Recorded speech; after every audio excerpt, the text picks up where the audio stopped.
So, just to start off, so what was life like growing up? Very nice. It was depression, but I didn't know it. I should have started over. I should have said, well, growing up in depression, is that right? You start over again.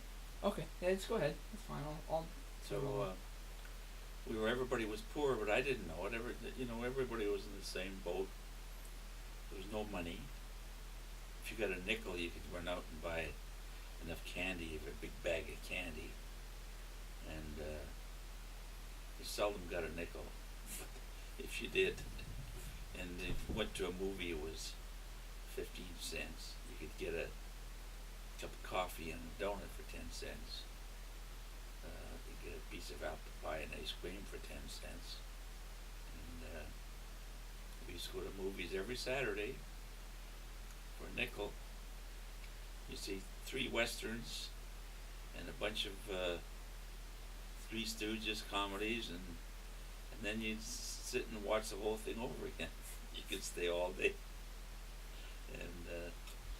and you could go home at 10 o'clock at night. And nobody worried about you because there was nothing, nobody would ever bother you or anything. It was just that's the way it was, and there was virtually no crime. And that's all I can say about the depression. Okay. Let me see. So, when you were an adult in Canada, what did you do like as a job? Kind of like.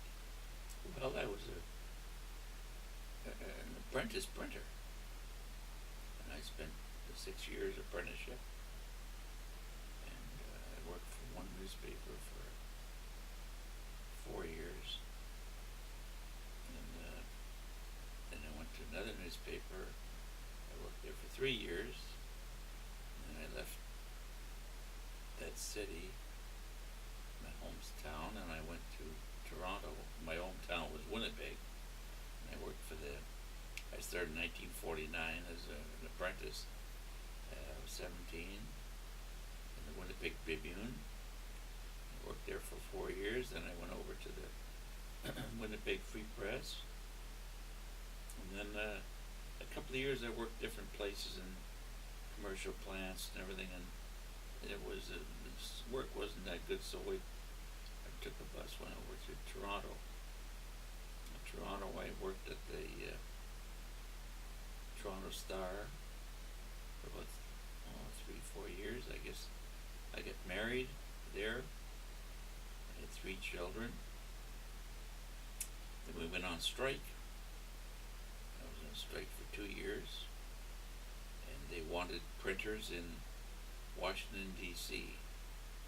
So we applied for a visa, green card, and we moved down to Washington, D.C., and I worked for the National Geographic magazine. I started off, and then I went over to the Washington Post, and then we decided that crime was pretty bad in Washington, so we decided to go up to Seattle because we knew that I knew a couple of printers here, and the pay was very good here. Nice town. So I drove 3,000 miles from Washington, D.C. to Seattle, and I found a place to live, and Mary and the kids flew later, and we lived in Bothell. The first place we lived in Bothell on Pontius Road, which was 80th, which is Meridian. They got 3 different names, that street. We lived there for 3 years. Then we moved into downtown Bothell. And I worked for the PI, Post Intelligencer, for 18 years. And then they merged, the newspapers merged.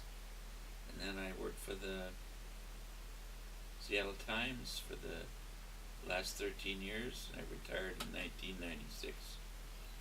And next month I'll be retired 20 years. Now, my family history goes back quite a ways because I don't know if you know heard of Jacques Cartier, but he was grandnephew, or he was the granduncle of Etienne Noel, who was my ancestor, who came over with Jacques Cartier in 1535. And Jacques Cartier discovered the St. Lawrence River. And they sailed up the St. Lawrence River until they got to the rapids, and they couldn't go any further. And they called that place La Chine, which in French means China. They thought they were in China. And they thought the natives were Chinese because they'd never seen the Chinese. So that was the first Noel. We were not immigrants, we were explorers. And that was 80 years before the Pilgrims. And then my great-grandfather was born in Quebec City, and they owned a hotel, and he was orphaned. His parents died, and he had some problem with his relatives. Somehow they got a hold of the hotel, and he had nothing, and he was just a kid, and he was adopted by a couple in Upper New York State, and they raised him, and they educated him as a steam engineer. And a steam engineer in those days was a state of the art, and he worked on the CNR Railroad when they crossed the prairies. The CPR Railroad, and they were stopped by the Blackfeet. The Blackfeet Indians said, "You're not going any further." And he was there when a priest called Father Lacombe went out and talked to the Blackfeet and caught them cool down. And so then the railroad kept going, and they come out to the coast. Then he started the first brewery in Lethbridge, Alberta. And that way he went broke at that, and then he went back to Winnipeg, and he started the first steam ferry in Winnipeg. And then he came out to Seattle, and he worked as a steam engineer during the gold rush on a boat from Seattle up to Queen Charlotte Islands. Then he went back to Winnipeg, and his wife was, she had a lot of arthritis, so they moved to Tampa, Florida. And that's where they died, in Tampa, Florida. And that's pretty much the background. Mm-hmm. Now, can I see that? Oh, this? Well, whatever you got on. Oh, yeah, this is just my questions Oh, that I've prompted. no, I mean, Yeah. oh, I thought you were on the, Oh, on my camera? yeah. Oh, yeah. I just have... Oh, more questions, okay. Yeah, I just got one more question. So, what was the difference that you noticed between, actually I have two more questions. What was the main difference that you see between, the States and then Canada?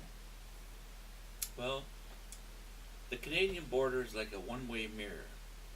The Canadians can see into the United States, but the United States can't see into Canada. And when they look in the mirror, they just see a reflection of themselves. They hardly know what's there. When you get a weather report, the weather stops at the Canadian border, and that's just the way it is. And the Canadians know everything about America, and Americans know nothing about it. I remember when I was a kid, the American tourists used to come up in July with skis on their car, like they were going skiing. And they think that when they hit the border, it's going to be winter. We used to go to North Dakota for our winter vacation.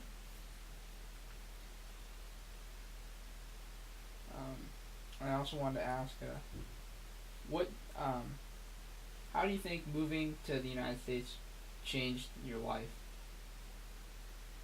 Changed my life. Yeah, what impact do you think it had? Not very much. It was pretty much the same. Mm-hmm. Working for newspapers. Newspapers are pretty much the same everywhere, The Americans are very outgoing and friendly, and nobody ever told me, if you don't like it, go back where you come from. They never ever said that, because most Americans were immigrants themselves, and they're very outgoing people, and I'm very comfortable here, and I love the United States. It's a great place to live. I love Canada